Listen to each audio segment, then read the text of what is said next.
Forseti Íslands, biskup Íslands og kæru gestir. Ég vil byrja á því að óska okkur öllum til hamingju með stórafmælið. 200 ár er langur tími í okkar sögu og mjög merkilegur. Það er auðvitað frekar magnað að svo gömul bók sem Biblían sé enn sú áhrifamesta í dag. Og er það ekki okkar verk, heldur verk Guðs heilaga góða anda. Biblían hefur haft mikil áhrif á mitt persónlega líf.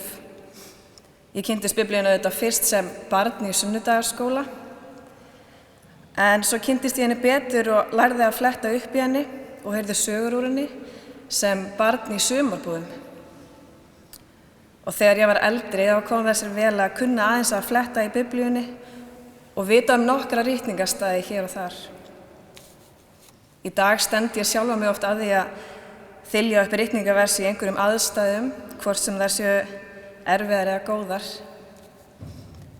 En það var mikið gæfuspor fyrir mig að fara í kristilegar sumarbúðir, en það er einmitt ástæðan fyrir því að ég stend hér í dag. Ég fékk að hlusta á og læra Guðs orð og sú reynsla mun marka líf mitt að eilífu.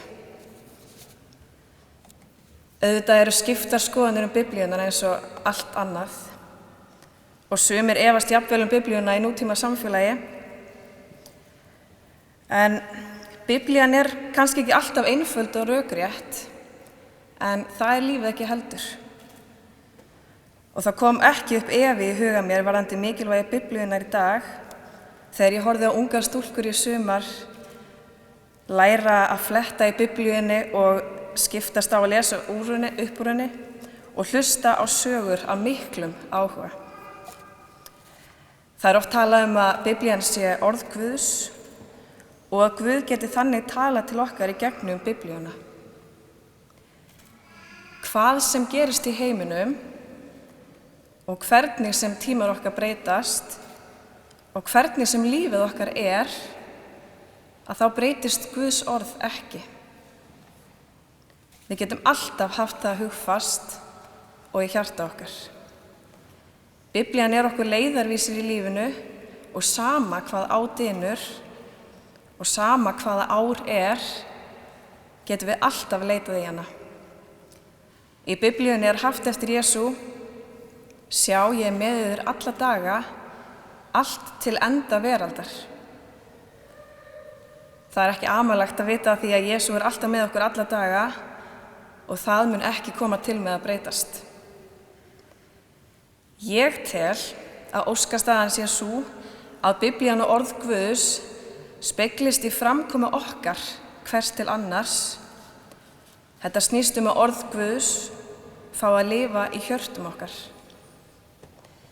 Og ég ætla að fá að enda á mínu uppáhaldsversi úr Jóhannesarguðspjalli: nýtt boðorð gef ég yður, að þér elskið hvert annað.